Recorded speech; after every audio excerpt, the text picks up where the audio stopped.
Grabación. Ahora sí, arrancamos con la grabación.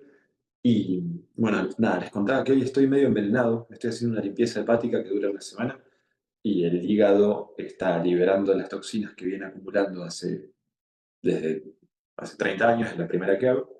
Y entonces por ahí estoy un poco lento en el pensamiento y tampoco yéndome a los mejores lugares. Pero el buen Jung encara 100% con el trabajo de aceptación del sí mismo y las cosas, las luces y las sombras, es lo que le dan a toda su obra un balance y una armonía, una posición que yo considero es de lo más humano que hay y de lo más hermoso que hay, cuando justamente se aceptan la, la oscuridad, la sombra, los opuestos, lo difícil de aceptar en sí mismo, se lo empieza a aceptar en los demás y uno se vuelve más empático, más cómodo, más cómodo de estar cerca, con menos crítica y menos juicio. De hecho, estuve haciendo un crossover, me encontré con que Alan Watts, un filósofo inglés que se dedicó a estudiar filosofía oriental y que cuando encaremos por ese lado vamos a leer y conocer seguro, porque también hizo su proceso de individuación y llegó a un nivel de crecimiento vertical y conciencia de sí mismo superlativo, solo con escucharlo te ordena internamente.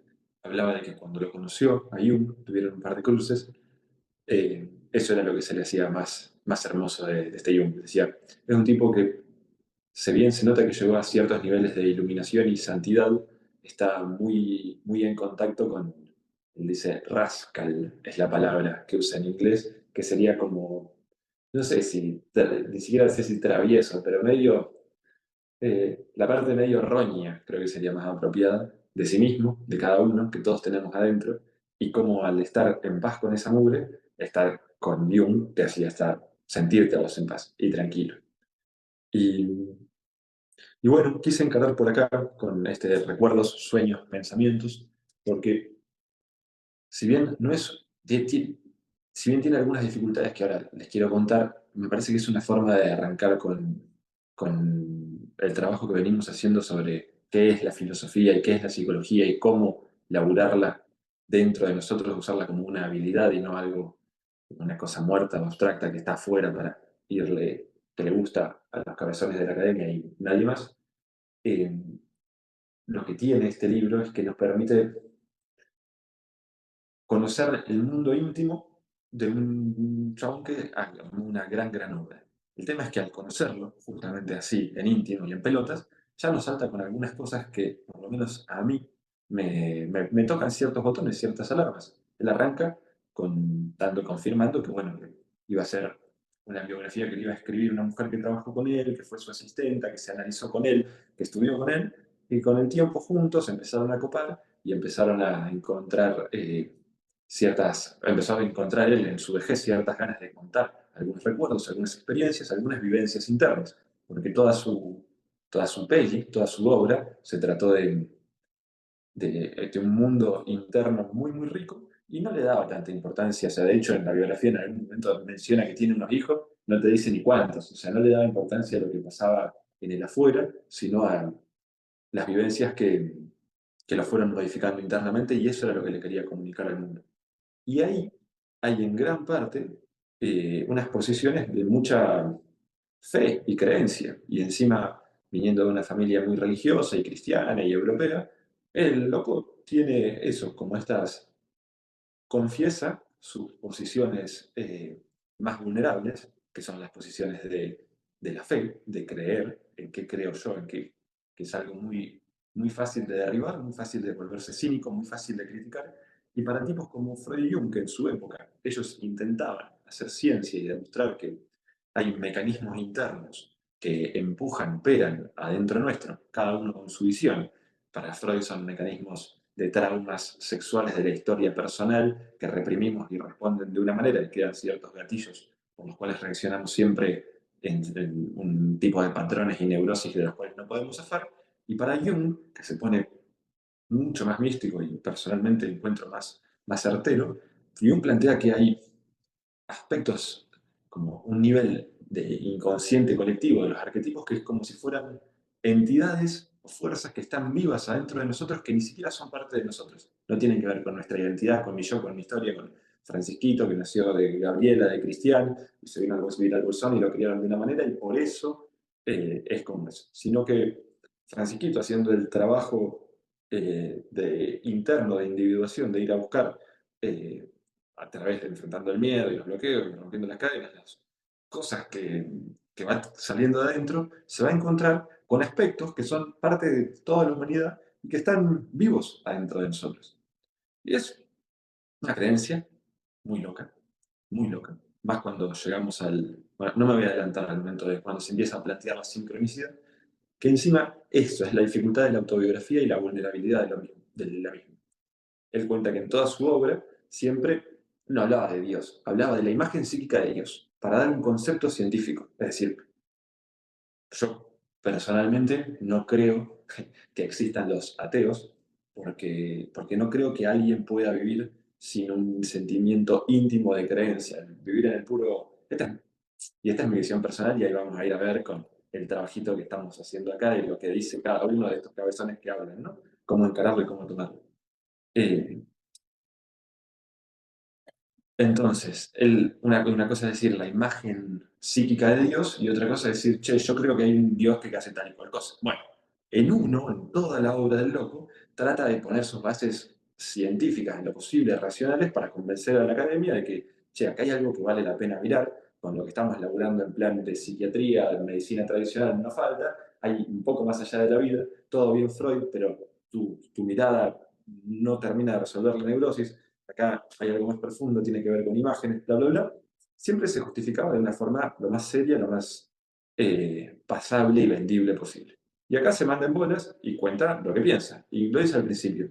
Me daba miedo decir estas cosas porque no quería que me manchen la credibilidad de la obra. Prefería, o sea, digo, si me muero, y pasa a pasar un tiempo largo de que me muera, antes de que la gente reconozca y acepte o crea en lo que digo. Digo, desarme lo que creo, lo que dije, porque vean las cosas que creo y le parezcan cínicamente o tenga unas creencias distintas que las descarte. Ahora bien, en la propuesta de nuestra academia, en lo que es el trabajo que estamos haciendo acá, es de que esto nos viene como anillo al dedo, estas creencias y estas limitaciones. ¿Por qué? Porque ya sean las creencias de Jung, o las mías, o las de Marco Aurelio cuando lo agarremos dentro de poco, o las de Buda, o las de cualquiera, yo estoy convencido de que la posición que les propongo y que quiero que desarrollemos es que tomemos lo que venga de cualquier otro humano y cualquier otra persona con ideas como solamente si nos llama la atención, solamente como material para trabajar y construir las propias. Y entonces, de esta manera, prefiero mucho más que venga un tipo y me diga, no, mira, yo vengo de los judíos y estudio la cábala y entonces por esto creo en estas cuestiones, y otro que sea pagano y me cuente sus cuestiones paganas, y a partir de ahí, en pelotas y vulnerables frente a su, no tengo idea por qué pasan estas cosas, pero por acá es lo que siento, poder eh, trabajar con el material que me está dando, no como una verdad absoluta ni un dogma, algo dado, sino como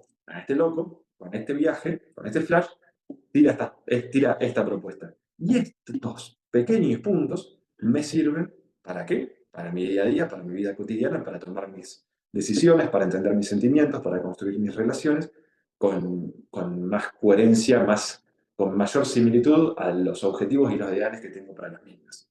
Es decir, un pragmatismo bastante crudo que reconoce y da lugar a un absolutamente no pragmatismo y unas creencias místicas y religiosas de quien sea y como venga. Espero que se entienda. Básicamente, me gusta, y me choca y me gusta que se presente así en pelotas con su base de creencias desde muy al principio del libro. Después, hubo un momento que, en realidad, toda la vida del loco este, me hace reír porque me hace recordar mucho a distintas experiencias o pensamientos que tengo o he tenido. Una de ellas fue un momento que sufrió bullying, me parece una vez que lo agarraron, bullying, lo agarraron y lo empujó un compañerito y se golpeó fuerte en la cabeza. Y entonces, a partir de ahí, parece que hizo un re-show y se empezó a hizo la víctima, como que le había pasado medio mal. Y a partir de ese momento, la idea de volver a la escuela le costaba, o sea, no es que la idea de volver a la escuela, solo pensar en estudiar lo hacía tener lo que hoy se encuentra y se describe, el síntoma que se escribe masivamente como el ataque de pánico, son cosas que por ahí con algunos detalles sintomáticos distintos pasan desde siempre, desde hace años, cuando la gente se bloquea porque no está, porque se ocupó alguna posición interna insostenible y como es insostenible, cuando nos encontramos con el llamado del mundo externo para reconocerlo, darle lugar, se chipotean todos los cables y se hace algún síntoma. En este caso, yo creo que se desmayaba el chico, cada vez que pensaba que tenía que estudiar. Y yo en la primaria hice un show parecido y me llevó a ese momento, leerlo a él en su propia experiencia, que en algún momento se da cuenta de que estaba se estaba haciendo el boludo, de que se estaba haciendo la víctima y estaba currando con eso, y que era pobre, le cayó la conciencia, y que iba a tener que trabajar, escuchándolo a los viejos, hablar con un amigo de cómo va a hacer para estudiar, no sé qué. Y ahí tomó, desde muy chiquito, toma esta conciencia de responsabilidad sobre sí mismo y sobre su destino a partir de ese momento bajo, de ocupar una posición de mierda, de pobrecito, de no me quiero mover, y se volvió un manija total del trabajo, el estudio y la responsabilidad, y le echó muchos huevos al estudio y a los intereses y a la vida en general. Y él tiene esta frase que capaz que le sirva, porque, bueno, he hablado con algunos de ustedes en lo personal y por ahí me han comentado sobre momentos de angustia, de depresión, de bloqueos, de padecimiento mental, eh, que después por ahí lo llevaron a tomar alguna decisión radical de cambio en su vida cotidiana, en el rumbo que estaban dando su vida cotidiana y hacia dónde se estaban dirigiendo. Y una de las lindas, Jung era muy tuitero, tiraba muchas quotes muy bonitas antes de que exista Twitter, es que no siempre un padecimiento mental es causa de que hay algo mal en la estructura, sino que capaz que la estructura está lista para crecer y pegar un salto, y, y ese es el momento de parto, de nacimiento de lo nuevo, de la nueva forma de estar en el mundo, que no se da sino a algún cierto grado de crisis, o que se puede dar con un cierto grado de crisis. Entonces, por ahí, eh, eso, está muchas veces cuando por ahí entramos en algún tipo de bloqueo, en mayor o menor grado, más dramático, menos dramático, pensamos o podemos la respuesta, ¿qué estoy haciendo mal? ¿O hay algo que no está bueno en el camino, en la dirección que le estoy dando a las elecciones que estoy tomando? Y capaz que las elecciones que estoy tomando son justamente las correctas, que me van a hacer dar el salto al siguiente nivel de conciencia, de responsabilidad, de herramientas, de foco, como fue en el caso de este pibe, que se dio cuenta de que se estaba haciendo el re huevón ante la vida en general y se puso las pilas. Dijo, no, acá estoy vivo, tengo 11 años y el mundo se me viene encima, así que me voy a poner a hacer lo que tengo que hacer. En ese momento también tuvo este encuentro con la personalidad tipo uno tipo 2 que gracias a la llamada que tuvimos con Avi lo pude entender, porque me pareció muy bizarro en el momento en el que lo leí. Mucho de su obra y también esto de estar en pelotas y ser vulnerable, él habla porque se dedicó a hacer eso, ese fue su viaje, su camino de individuación, su proceso, explorar el mundo interno. Y en su exploración se fue a los terrenos en los que él encontraba en el psiquiátrico, en los esquizofrénicos, el mundo de las imágenes, el mundo de los arquetipos, el mundo de los patrones repetitivos, y mucho me hacía acordar el tema de Maiden, Iron Maiden, de Can I Play with Madness? ¿Puedo jugar con la locura? Su vida en general. Cuando me dice tengo una personalidad tipo uno tipo 2 digo, ya de pibito estaba fuerte, no lo entendía, pero en la charla con Abby me contó que a ella le había pasado desde siempre, que de estar por ahí en un modo normal, con la gente, los amiguitos, los compañeros de la facu, los amiguitos de la facu, los compañeros de la escuela, y actuar y charlar de ciertos temas, y que después, pero que en el mundo interno, los intereses y el empuje sea otro.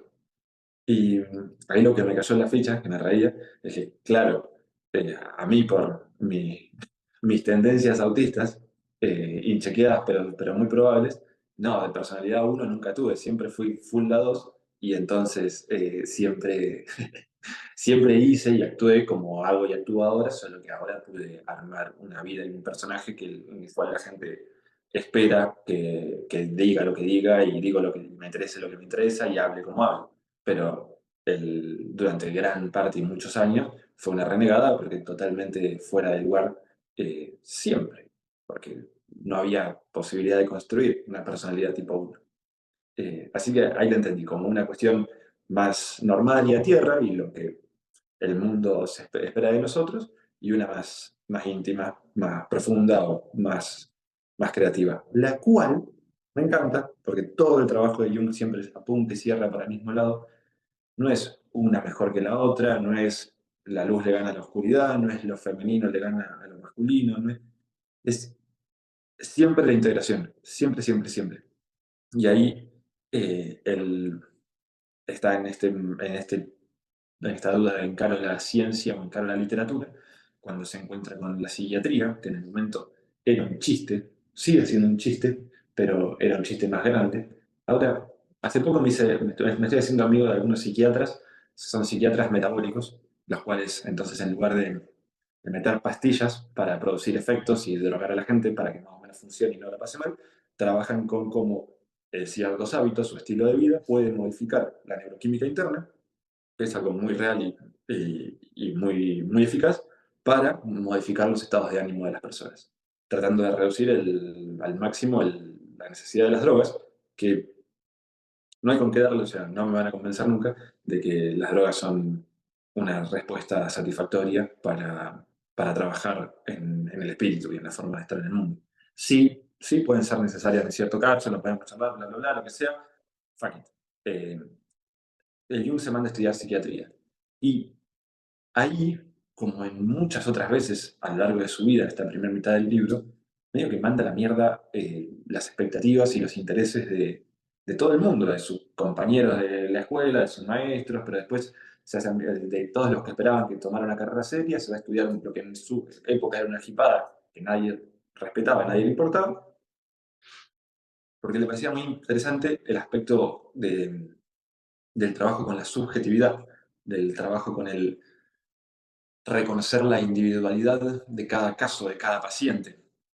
Y ahí nos vamos acercando a algo que creo que lo vamos a encontrar, lo vamos a trabajar más, si no es en la segunda mitad del libro, por ahí un poco más adelante, cuando vayamos más profundo con sus conceptos y sus teorías, sobre este arquetipo central del sí mismo, del self, que es lo que ordena el mundo, más allá del inconsciente colectivo y los arquetipos, más allá de los dramas particulares de cada uno, más allá las, eh, de, los distintos, de los distintos fenómenos con los que trabaja, el, su objetivo, desde el objetivo de su trabajo, su práctica, lo que nos narra en este libro es su proceso de individuación, de es cómo poder integrar al máximo todos los aspectos que empujan desde adentro de uno para ponerlos en coherencia y concordancia con el resto de la personalidad. Y, y entonces ir a encarar a los enfermos mentales, los encaraban de forma muy, muy bizarras, muy rudimentarias, desde ducha de agua fría, pero no de las lindas que hago yo, porque saben que está esta diferencia enorme, enorme, enorme en lo que es algo cuando una tarea es impuesta y cuando una tarea es presentada como un desafío o una prueba voluntaria. Cuando, esto es el paradigma yankee, los yankees en sus estudios, a veces viste que vieron que los vengo empujando que nos vamos a meter con los yankees que son pragmáticos, al Mati le encantan, a mí también, me ayudaron muchísimo, porque van bien a lo cuantificable. Tenemos, por un lado, el paradigma del desafío o el paradigma de la amenaza. Cuando una persona recibe cualquier tipo de propuesta como una amenaza, como una imposición, fisiológicamente genera cortisol, estrés, y eso desregula su sistema endocrino, su sistema digestivo, desregula su sistema nervioso central, el pensamiento, todo eso. Una situación que nos traba y que si es sostenida en el tiempo, mata nuestras neuronas y nuestra capacidad de raciocinio. Pero cuando la misma situación es presentada como un desafío, se marketinea como un desafío, lo que se genera es un poco de adrenalina, endorfinas y distintos mecanismos hormonales y de neurotransmisores que nos motivan y nos preparan para jugar. Lo que por supuesto da resultados que son superlativamente mejores que frente al caso anterior, y a la vez da pie a esta posición ante la vida de soy una víctima o me hago responsable. Responsable no en el sentido de hacerme cargo de por qué esas cosas son, ni tampoco en el sentido de ser culpable, sino en el sentido de que el único que es capaz de responder ante lo que estoy sintiendo o ante lo que me está pasando y responder de forma creativa, no reaccionar y ser una víctima de los impulsos, soy yo. Y entonces, sea como sea, en un punto íntimo y irreductible, el que tiene que elegir si ser una víctima de la vida o tomar conciencia de que la vida sale de uno, somos cada uno de nosotros. Entonces, se mete en la psiquiatría. Y ahí me cuento un par de casos y a mí me vuela la cabeza, es esto desde el principio que me da mucha ternura, mucho amor y mucha fe en la humanidad, como habla de este aspecto del no juicio. Cuando cuenta el caso de esta loca que de forma inconsciente, dice él, había envenenado a los hijitos, que no los quería tener, y entonces les había dado un agua envenenada y los hijitos de una hijita se habían muerto. Y lo cuenta como con un nivel de comprensión, un nivel de, como él era un médico tratando un alma herida. Entonces, que es, es superhumano, como extremadamente humano. Y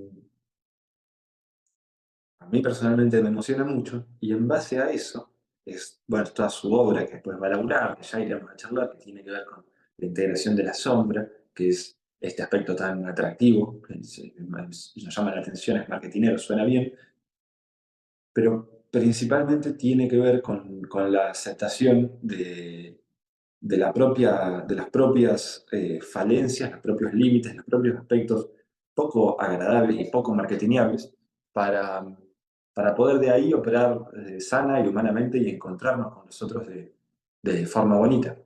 Y, y estuvieron ahí las chicas hablando en el Discord sobre la posición que tenía Jung respecto a las mujeres y tirando unos buenos centros que para la época y el mundo, el mapa en el cual navegaba, la verdad es que a mí también me parecieron bonitos, pero también me pareció lindo porque no tenía ningún tipo de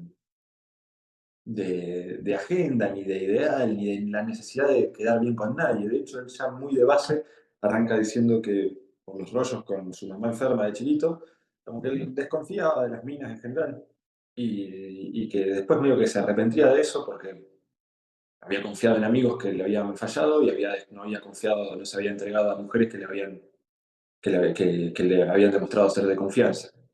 Y después también cuenta esta anécdota muy tierna que es muy real porque es el meme de los pibes, ¿viste? Que como adolescente dejando de ser niño que se enamora y es súper torpe y queda mega traumatizado de ese momento, no se lo olvida más cuando se encuentra con esta chica y no sabía si hablarle de la tragedia de Schopenhauer, me hizo reír mucho.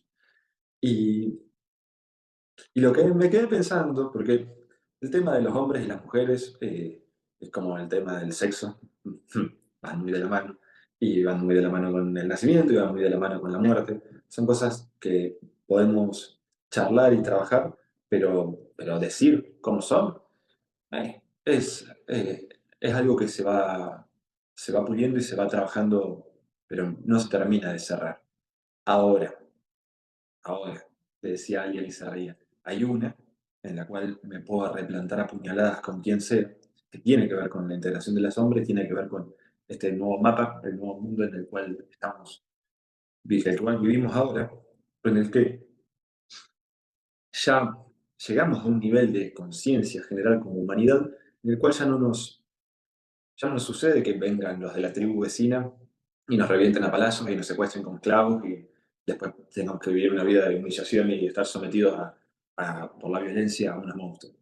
Ya tampoco nos sucede que no creo, sucede, si es muy particular, pero no es la mayoría, que un padre decida qué es lo que tenemos que estudiar y cómo tenemos que trabajar y cómo tenemos que vivir. Ya tampoco nos sucede que una madre decida que nosotros vamos a ser la persona designada a cuidarla y entonces no podemos salir al mundo a hacer nuestra vida. O que, bueno, en reglas generales, los grandes no hay reyes que nos digan, nos manden a la guerra. En reglas generales, los, las personas capaces de darnos vuelta a la vida, de hacernosla pasar muy mal, de, de hacernos sufrir y de traernos muchos problemas, en la actualidad, y no siempre fue así, es ahora, por este nuevo nivel de confianza, de conciencia al que llegamos, son ni más ni menos que las personas de las cuales nos enamoramos. Y entonces, también en este nuevo mapa estamos ahí con todo un marketing de la LOS, de el amor y la buena onda y el respeto y el reconocimiento y el buen trato y el no ser tóxicos y eh, etcétera, etcétera, etcétera. Pero, pero la realidad es que tranquilamente, o sea, si en el momento en el que elijo a alguien, ya sea yo, pensando en una pareja heterosexual, si es homosexual, opera similar, casi lo mismo, así que son los mismos botones. Tiene una vueltita de rosca, pero por el simple hecho de que cuando te vas a encontrar con alguien del sexo opuesto, si es un hombre una mujer, o si es una mujer un hombre, hay algunos puntos de diferencia que después podemos charlar, más cuando estudiamos por ahí aspectos más biológicos, eh, que, que se presentan y son más evidentes. Cuando somos dos personas del mismo sexo, las diferencias son más sutiles. Están, porque no hay nada más complejo que un individuo humano y cuando quiero acercar a conocer a una persona, no la puedo encasillar en ningún lado. Cuanto más cerca estoy, menos encasillable es y más una realidad en sí misma, única e indivisible. Y nosotros operamos de la misma manera. Pero, entonces, en este momento de cuento de hay que tratarse bien entre los hombres y las mujeres, la realidad es que sí, pero la realidad también es que nos va a dar, es perfectamente lógico tener muchísimo miedo, muchísima desconfianza, mucha inseguridad y también mucho resentimiento basado en este miedo y por ahí en experiencias previas, porque simplemente es así. Yo por ahí elijo una persona, me enamoro de una persona y tengo hijos con esa persona y después algo cambia y se rompe y se desarma y ahí tengo al enemigo. Y lo vimos mucho en nuestra generación con nuestros padres y gente, historias muy sufridas y muy dañadas por encontrarse con el amor y con el otro sexo, llegando a cierto, con sus herramientas emocionales que les permitieron llegar hasta cierto nivel y de repente la tuvieron que pasar muy mal. Entonces, en esta cuestión del trabajito con la integración con la sombra, está bien. O sea, por supuesto que la intención de, de encontrarse desde el amor y bien y constructiva y sanamente está buenísimo y hay que encararlo desde ahí. Pero, pero no se metan presión con el no, con el recibir o ver al otro con plena confianza. Porque se van a entregar a trabajar a un espejo con el cual van a trabajar sus aspectos más infantiles de necesidad y demanda y expectativas, esperando que un otro que responda ante eso de cierta manera, que en realidad de la forma sana de responder es despejarlos y permitir crecer y superarse individualmente esas demandas, no es que las va a completar. Y eso es sucio y es incómodo y no es prolijo y muchas veces, bueno, se viven estas experiencias de drama y emociones feas. Entonces, no se pongan, va, este ya sido, pero yo, pero si les sirve, eh, no se pongan la vara alta de querer ser desde los nunca. Y en este aspecto, de los hombres y las mujeres, tampoco. Si les da un poco de cagazo, tienen un poco de miedo, tienen un poco de desconfianza, me parece súper lógico. Por supuesto, no dejar que eso, o sea, el trabajo de integración de los hombres es reconocer que ese miedo, esa desconfianza, papá, no es porque la otra persona se lo merece, sino porque el juego en el que me voy a meter implica riesgo para mí y eso me da miedo, yo estoy asustado, no porque el otro sea un monstruo. Y ahí, esa es la magia en la cual el trabajo de integración de la sombra me permite, aunque no pareciera hacerlo, a reconocer mis propias mierdas, mis propios límites, mis propias dificultades, mis propios rollos, mis propios egoísmos, conectar con los demás de forma sana, de forma orgánica, porque lo puedo ver y para mí me hago responsable de lo mío. Y bueno, ya lo vamos a encarar un poquito más adelante, pero esa me pareció linda. Llega un momento en el cual la cosa se pone mística y a mí me cuesta, a la vez ¿Por qué me cuesta? Me cuesta las afirmaciones cósmicas, mítico-religiosas, porque, sí, porque mucha gente, porque me molestan los escapes, me molestan las excusas, me molesta decir, no, sí, todo está conectado, y entonces como todo está conectado, todo va a estar bien. Y, y yo no, en mi visión personal, yo no lo puedo aceptar. Yo entiendo que hay situaciones que se pueden poner muy difíciles, muy jodidas, muy rancias, y hay que navegar y jugar bien. Entonces, no me puedo conformar con el mundo es mágico y la vida está bien, cuando de cada dos por tres siento que el mundo no es mágico y hay que trabajar para hacerlo mágico. Y aparte he aprendido, o por lo menos estoy programado para trabajar lo suficiente como para que se ponga mágico. Pero es trabajando en el barro, no es trabajando en Dios me cuida y todo va a ser bonito, en la fantasía. Pero Jung me encontré, al principio me daba un poco raro, ¿viste? Acá se pone a hablar de sincronicidad y ya eso me suena a chupacuarzo que le escapa a la realidad, a lo difícil de la realidad, en una ilusión que después, yo entiendo que después el precio se paga más adelante, cuando no asumimos la dificultad y no asumimos la responsabilidad de lo que tenemos que hacer, ya sea de forma externa, porque nuestro mundo interno nos lo pide, cuando hacemos los huevos, yo estoy convencido de que más adelante se paga el precio. Pero Jung, si bien reconoce todo esto, porque es su autobiografía y está en bolas y nos cuenta realmente desde dónde vive, también habla todo el tiempo, y al principio no lo entendía, después lo pude agarrar, de que él lo hace desde una posición científica. Yo decía, ¿cómo que hablas de mistiqueada hablando de una posición científica? Y su forma de decirlo es como, claro, yo hablo de mi mistiqueada, pero no me la termino de creer. O estoy dispuesto a pulirla. Hablo de mi mistiqueada, pero no es un dogma. No es que las cosas son así. A pesar de que tuve un sueño que me hizo una premonición de la Primera Guerra Mundial, no es que tengo sueños y premoniciones y ya, así funciona el mundo. Sino que me pasó esto, no tengo ni puta idea qué hacer con esto, pero sucedió y algo ahí, alguna explicación tiene que haber. Y entonces la voy a buscar. Y ahí me pareció muy bonito, porque siendo honesto y poniéndome en bolas y siendo vulnerable también, también me han pasado muchas de esas cosas, las cuales no me gusta entrarlas y no me gusta contarlas, porque todo este rol que asumo de hablar y decir sobre bla, bla, bla, no me quiero poner místico, porque me parece que se puede poner bastante rancio, ya que están todos los aspectos de la sombra, del narcisismo, del ego, y es la típica de las sectas de eh, somos todos hermanos, pero se arman unas cosas entre llamar la atención, el sexo, el dinero y el poder, es un asco humano desde siempre, de gente no integrada y falsa, los seres de luz. Entonces, me cuesta. Pero él las contó, me parece lindo esta hipótesis, no sé si será cierta o no, también tengo un pensamiento crítico y racional que me cuesta aceptar algunas cosas así porque sí, pero de este sueño que tiene, en el cual se despierta con un dolor de cabeza y después se entera de que su paciente se había pegado un tiro en ese mismo lugar, y él lo adjudica a que hay en el inconsciente colectivo, que hay como un magma que nos conecta a todos, como si fuéramos el micelio de los hongos, previo al cual el yo, el proceso, o incluso el sí mismo, el inconsciente personal, el sí mismo puede acceder y ahí tomar cierta información de ese magma previo, y entonces en algunos sucesos arquetípicos tener alguna intuición de algo que va a suceder, ya sea como una guerra, ya sea como una muerte, ya sea como un nacimiento. Y, y esa es su hipótesis, que no sé si la compro o no la compro, pero nada, me pareció interesante. Y personalmente me gustó esta cuestión de la posición científica. Ahora bien,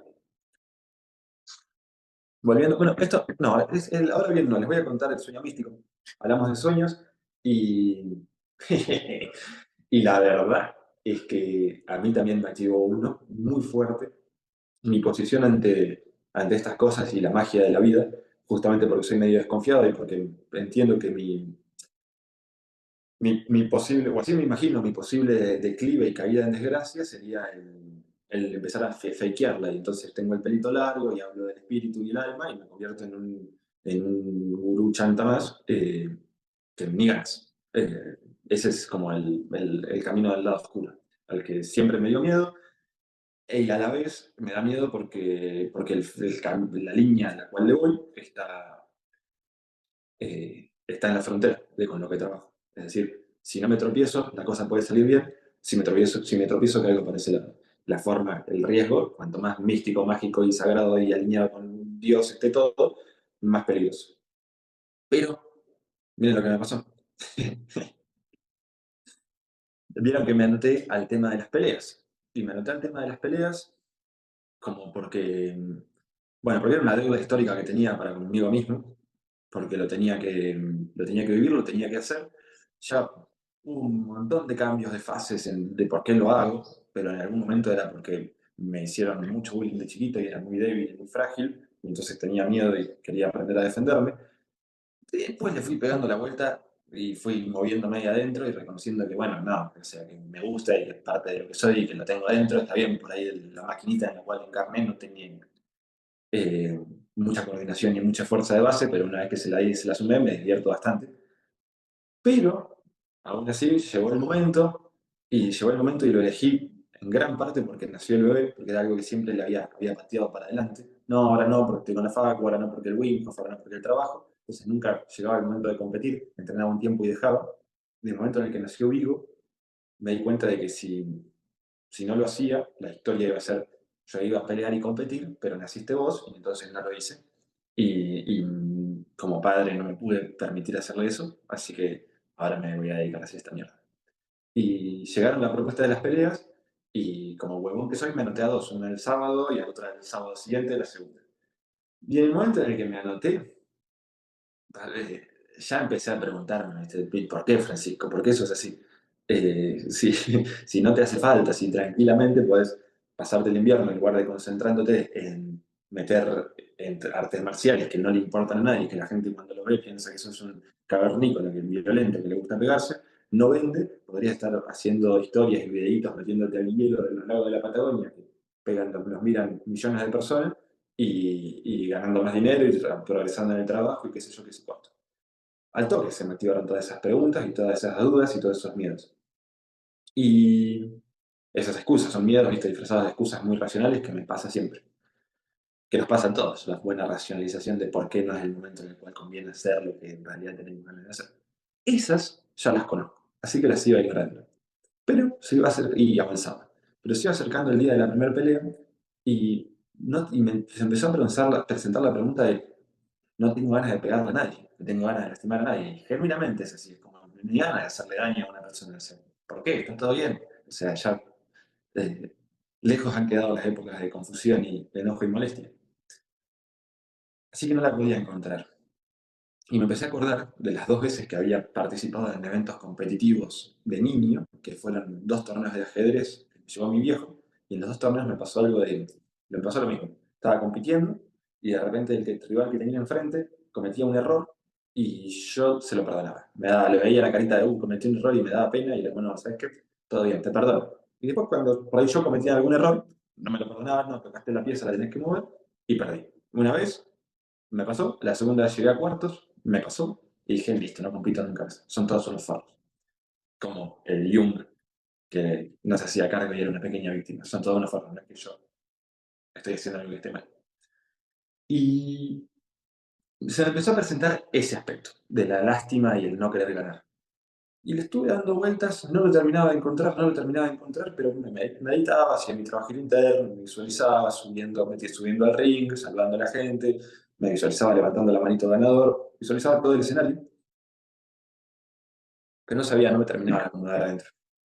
Hasta que la última noche antes de la noche del viernes, me fui a dormir y tuve un sueño que fue de los de la sincronicidad y la magia. Soñé que bien en mi lenguaje gamer niño rata, soñé que entraba a la casa de un tatuador. Estaba en un espacio, una ciudad medio árabe, musulmana del desierto, pero era como un mundo de jueguito. De hecho, yo estaba con mi equipo, y en mi equipo estaba Ali, y había un par más, no me acuerdo quiénes eran, y entrábamos a la casa de este tatuador, que era un chabón más o menos de mi edad, gordito, con barba, rulitos, todo muy cool, muy estilo tatuador, y vendía así como, pues, hacía los tatuajes mágicos y vendía a sus objetos. Y en sus objetos me doy vuelta así, al lado de la puerta veo que había un mural hermoso, enorme, enorme, enorme, enorme, y estaba todo pintado como con dibujitos, parecían de animales de África, dibujados con una sola línea negra, como caricaturas, en parchecitos. pero el mural era hermoso, brillante, lo más lindo que había visto. Le digo, chaval, esto es increíble. Qué buen mural. Y me dice, no, no es un mural, es una campera. Pero es una campera tan grande, la hice, que no le puede quedar a nadie. Y lo hice así como con malicia, como jeje. Digo, ¿me la podés probar? Me dice, no, imposible, si no te va a quedar, no le queda a nadie. Así que en un momento se gira, no se da vuelta, yo agarro y me pruebo la campera. Y cuando me la pruebo, de repente siento que me queda perfecta y empiezo a tener, ¿vieron ese efecto de cuando te pones tu campera de adolescente y sentís que te da más 15 puntos de seguridad y confianza? Bueno, era eso, pero en esteroides. Lo sentía más 5.000 puntos de seguridad y confianza. Sentía que irradiaba, al punto que Ali y el resto de mi equipo, que era porque era como un jueguito, el resto de mi equipo del jueguito me miran, con los que estábamos en la aventura, me dicen, o sea, increíble, es tu campera y increíble el nivel de poder que acabas de agarrar. Esto es irradia, era inevitable, lo sentía como me salía del pecho y la vida se ponía fácil y liviana, tenía mucha, mucha fuerza. Y lo encargo al borde y le digo, chaval, mi campera, la hiciste para mí, me queda. Y si, no puede ser, si es enorme, no le tiene que quedar a nadie. Sentía cómo me calzaba justo a la cadera, justo a los hombros, la parte de atrás, era muy bizarra la cama, de la parte de atrás era de jean. Y, y ahí, bueno, te la compro, lo siento, y no me la quería vender, pero me quedaba tan bien y que me la tenía que comprar. Encima cuando la descolgué vi que atrás tenía una percha con un montón de otras prendas que estaban ahí tapadas por la campera esta. Así que tengo la campera puesta y estoy listo para salir afuera a comerme el mundo. Los que juegan los jueguitos no van a entender, pero era un ítem naranja, es decir, legendario, no hace falta cambiarlo nunca más. Tenés el mejor objeto que podés tener y con ese te acompaña para el resto del juego. No, y estaba por irme cuando lo veo. Y lo veo a los ojos y le veo que una tristeza y me estaba dando lástima. Me estaba mirando así con unos ojitos de perro mojado, de pobrecito. Y me dio mucha pena llevarme su tesoro que tenía ahí guardado en su cueva, lo había hecho él, era su obra de arte. Así que me la saqué y le digo, ¿sabes qué? Toma, devuélveme la plata, quédatela. Y Ali me dice, no, ¿qué vas a hacer? ¿Cómo le vas a devolver la campera? Si es tuya, es tu herramienta, mira todo lo que te da.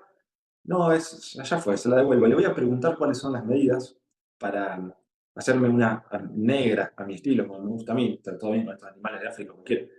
Y, y la racionalización otra vez más. Pero mientras lo decía, sabía que estaba mintiendo, sabía que nunca me iba a hacer una campera igual.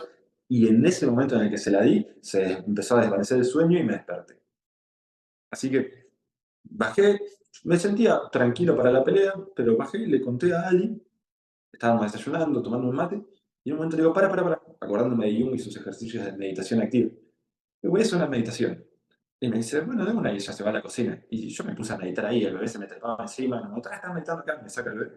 Y en mi meditación, que duró 3 minutos y medio, agarré, fui al sueño, aparecí en la ciudad pseudo-árabe, enfrente del local, abrí la puerta, lo fui a buscar al gordo y lo miré a los ojos y le dije, mira, porque me acordé de que Jung, aparte de la meditación activa, lo que dice en un momento es que cuando soñas con una persona de tu mismo sexo y edad, suele ser un aspecto tuyo inconsciente, es decir, un aspecto de la sombra, de algo que no estás reconociendo en vos. Y el gordo tenía mi edad.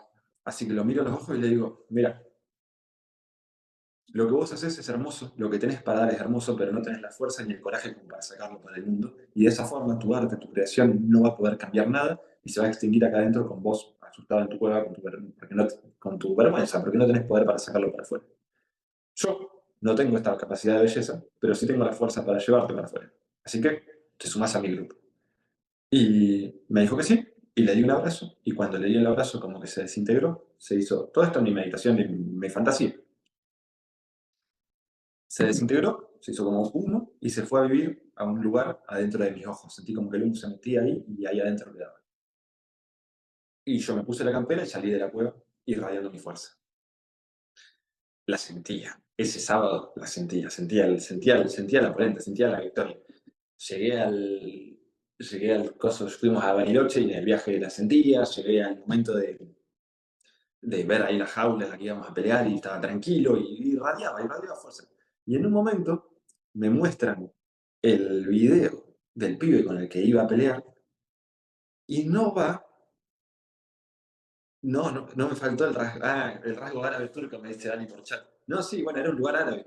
No va que me muestran el video del pibe con el que iba a pelear y, y lo miro y era un gordito de barbita y rulos que mira la cámara y el gordito estaba, como dice mi profe, tiene cara de que le van a pegar. Y lo vi y estaba medio asustado, como dando lástima. pero me acordé del sueño, me acordé del ajedrez y me acordé mucho de esto que pasa un montón en el anime, que es que cuando dos personajes están luchando y están peleando, uno cuando se gana el respeto del rival, el rival va con todo. ¿Por qué? Porque si la fuerza de tu espíritu y tu alma es digna, entonces voy a dar lo mejor de mí y no me voy a guardar nada. Si me guardo algo, te subestimo. Y así que decidí que, como meto a la gente al hielo en los talleres a enfrentar el miedo y la dificultad, este hermano iba a enfrentar el miedo y la dificultad a las piñas. Y, y así fue. Y así fue la victoria. Y algo de esa campera me llevé. La semana siguiente veo las solicitudes de mensajes que me suelen agobiar porque son muchos los mensajes para responder todo el día. Y veo que un loco me había escrito, no sé qué, me puso buena pelea, no sé qué, y lo abro a ver qué onda. Y era el chaboncito. Y el chaboncito, ¿saben cómo se llamaba? El chaboncito se llama Khalil, ahora somos amigos de Instagram. Khalil. Khalil, busqué ChatGPT, que es amigo íntimo en árabe. En, en toda esa mística del maldito sueño. Y bueno, pasó. ¿Cómo encaro yo estas cuestiones mágicas así del corazón o la sincronicidad o de cuando me estalla la cabeza, lo que la gente suele decir creer o reventar? Yo personalmente no tengo la pasión científica de Jung, porque soy por ahí más egoísta, pienso más en mí mismo y en mi propia experiencia de navegación más que compartir algo con el mundo, pero, pero sí la encaro de una manera que es la siguiente. La acepto, la reconozco, la tomo como un mensaje y después trabajo y ejecuto sobre eso en la realidad más base, más plana posible. No me voy a la mística. Porque conozco y quiero mucha gente que tiene sueños significativos día por medio y después no los ejecuta, no hace nada. Y a mí eso personalmente me pone de los pelos. Entonces, tengo la experiencia mágica de sincronicidad, o como se quiera llamar, las veo, las reconozco y sobre eso camino y avanzo. Y así fue la siguiente pelea del sábado, sí, que ya estuvo más complicada por otras historias internas, que ahora no vienen al caso, pero sí tienen que ver con lo que venimos laburando del mito del héroe, de que cuando empezás, aplausos y vamos todo para adelante, y después es el cruce del umbral, aparece el maestro, todo muy bonito, y después hay que hacer el verdadero proceso, que es el cruce del umbral una y mil veces, enfrentar muchísimos dragones para hacer las paces con la diosa, es decir, con el aspecto femenino y el sentimiento, o sea, aparte, bueno, el aspecto femenino del sí mismo que se relaciona con esa aventura, el aspecto masculino del sí mismo que se relaciona con esa aventura, agarrar el elixir, es decir, la magia que está más allá de los límites del yo, y después volver. Es decir, mi caminito en el mundo de las artes marciales y la competencia recién empieza y tenemos para rato para trabajar. Pero arrancó así, radicalmente mágico. Y bueno, se los tengo que compartir porque me gusta mucho esta posición de Jung de vulnerabilidad y estar en pelotas y decir, bueno, explicación científica, ni puta idea. Me encantaría, sí, pero no la tengo, pero pasó. Y como me pasó, le presto atención. Quería cerrar. Siempre me voy a la más de la hora, ¿no? Eh, este, esta primera presentación con algo que está en la página 57 del principio, que también, hablando de sincronicidad y magia, eh, yo, la visión, mi objetivo para nuestra academia, para nuestro espacio, es que desarrollen la posición de el apuesto o la apuesta protagonista, es decir, todo lo que voy a leer y todo lo que voy a escuchar de los libros y principalmente de lo que diga el Francisco es como solamente como para ponerlo eso, material, como signo de pregunta y si me activa algunos gatillos de motivación y enchufe y me ayuda a afinar la precisión, tener más energía, lo que sea, mientras sirva, buenísimo. Y en el momento en el que no sirva, a la concha de su madre, nos vimos, me voy a buscar otro cuento. Pero de última, ya sé que por acá no es.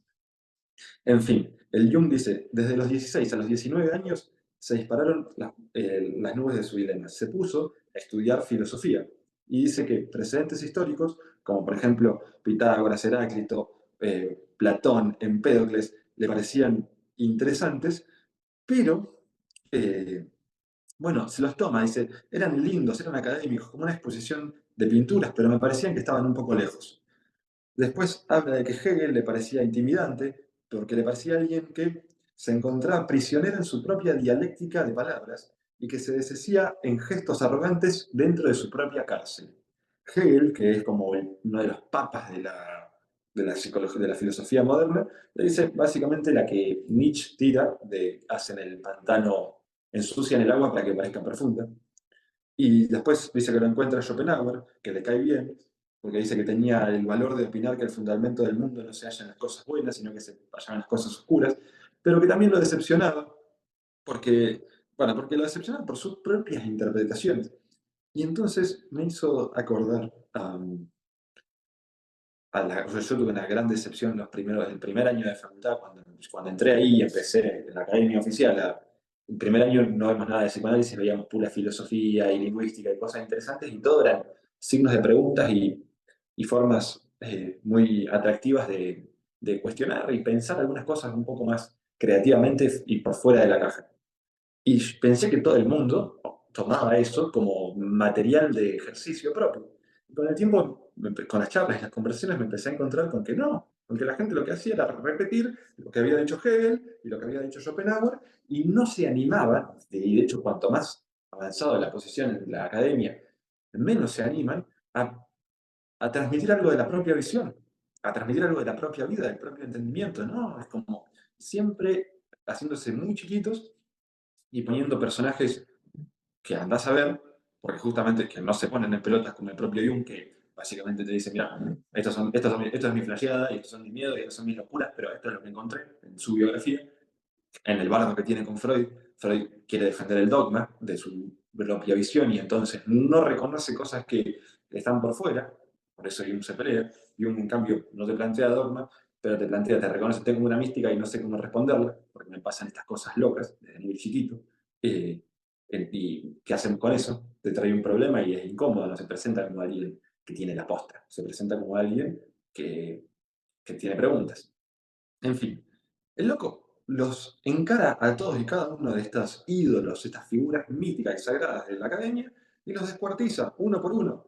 Y termina diciendo que esto es lo que, o sea, si yo tuviera que promocionar mi idea del efecto de lo que me gustaría que produzca la academia en general en ustedes, es esto. Esta evolución filosófica se extendió desde los 16 años hasta los de mi licenciatura en medicina. Ella trajo como consecuencia un cambio radical de mi actitud frente al mundo y a la vida.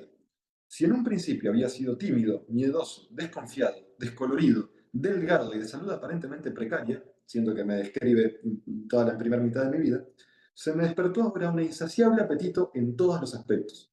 Sabía lo que quería y obré en consecuencia. Evidentemente, me volví más amable y expansivo. Descubrí que la pobreza no era ninguna desventaja, ni mucho menos la causa primordial de sufrimiento, y que los hijos de ricos no se encontraban en absoluto en ventaja con respecto a los muchachos pobres y mal vestidos. Existían razones mucho más profundas para la felicidad y la desgracia que la cuantía de dinero disponible. Gané más y mejores amigos que antes. Sentía que bajo mis pies un suelo más firme e incluso hallé el valor de hablar con toda franqueza de mis pensamientos. Y con eso, si cualquiera de ustedes logra la mitad de esa descripción de proceso personal por un par de añitos de leer a algunos filósofos con forma crítica, yo me doy por recontrahecho con este proyecto. Porque esa fue mi experiencia personal, así lo viví y así lo vivo y así lo siento. Porque en el momento en el cual podemos salir de la cajita de que hay gente que sabe y dice cosas y nos podemos parar en el terreno incómodo de estos son mis límites, pero por acá voy leyendo yo, ya estoy siendo puesto protagonista y definitivamente voy a empezar más sólido y con más confianza. Y definitivamente me voy a hacer más amigos y voy a estar menos temeroso y desconfiado. Eh, Así que, nada, sigan leyendo, nos vamos a meter en una segunda parte que se va a poner interesante y tratemos de meterle para antes del fin de octubre. Así lo cerramos y después avanzamos con unas magias norteamericanas que nos van a hacer muy bien. No, gracias a ustedes y y la verdad, gracias. No sé cómo habrá salido. Venía con esta intoxicación general, pero bueno, nada, es un gusto siempre. Espero que estén muy bien. Nos vemos la próxima.